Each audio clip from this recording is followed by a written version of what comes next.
alright. So, Glory Majesty, main inside episode. Story behind the Glory Majesty kugira ngo tugahuze na Glory Majesty. I think Glory Majesty nkitangira no movement twaravuganaga duca tambwe ati maniga yo you need to pull up, ntago yari around muri iyo minsi, ntago yari around kabisa. Akarambwira ati yo maniga zap umunsi wose nzagwamo tuzakikinga tuzabikora.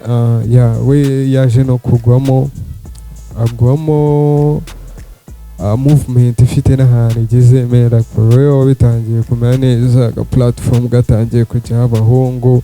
Man, it was all good, man. So Glory Majesty rero ikintu kirimo kiri weird, man. Glory Majesty twapanze umunsi wo gukora, turavuga tuti this day turaza gukora, uze gupolling up, ndamubwira location uze kuza tubikore mera. Majesty yageze kuri location, man, we yanahageze mari kabisa, ninjye bamwiyakiriye, araza aricara turakikinga.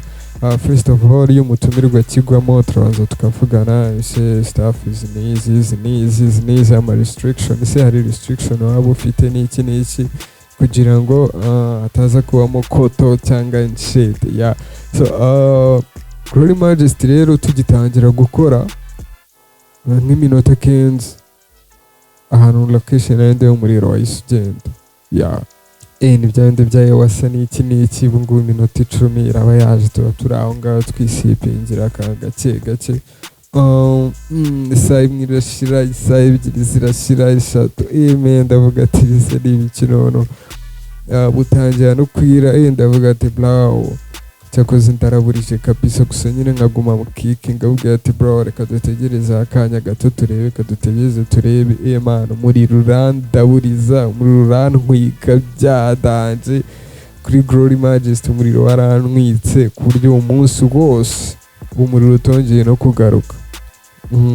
Ndashya kabisa, ndavuga ati cyakoze. Glory Majesty rero urumva nta kundi byagomba kugenda, yahise asubira muri genyero ye cyangwa muri staff ziyo ko ndumva icyo gihe nako yahise ajya muri studio.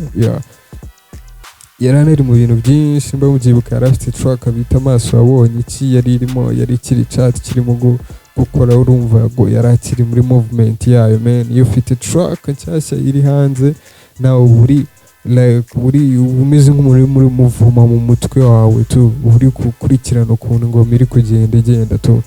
Shout out kuri Glory Majesty. So boro wawe yarafarinze umunsi wose kabisa, umuriro ntiwongera kugaruka neza, ntago karafatwa ngo tube dufite ama backup generator n'iki.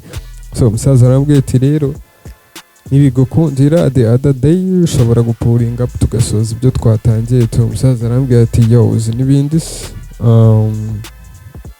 haribi ngewe ejo uzamvugishe wumve ninumva nta kindi kigahunda afite cya danje tuzahita duhura twongere tubikore kabisa ntaribi. So bukiye mu gitondo nahise mukubira nk'agasaa 3 agasaa 4 kabisa, ya musaza numva phone nagirewe.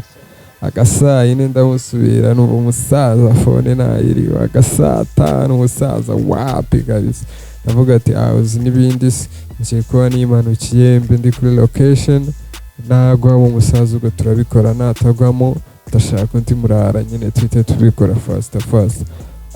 Bigeze nk'agasaa 7 gutyo umusaza nibwo yasa nk'ubirambwira ati nibwo yari akibibyuka n'iki abajene urabizi. Ndavuga ati gende kuri location already, umuri urimo ahubwo gwamo wowe tubikore tu.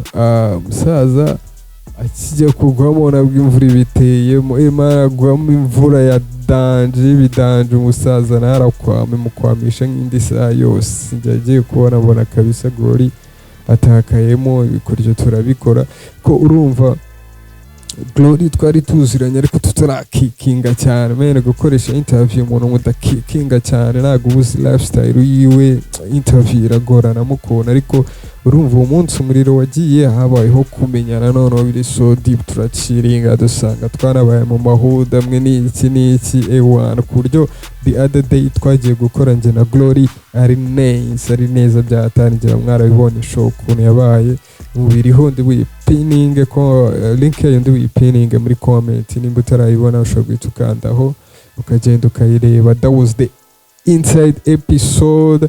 Iyo ni nka ariyo story behind ya camera kuri iyi show yanjye na Glory Majesty. Maso wabonye iki? Mukomeza mu streaming. Musaza ari umusaza w'umuhanga byatari, umunigura iciro byatari. Actually abaraperi bose bari so chill man, abaraperi bose bari so chill kabisa man muri rusange. So umushaka wanyuraho cyangwa se ukamunyura kuri we directly man. So thank you so much Glory Majesty. Maso wabonye iki? Niba nawe umukunda, shout up.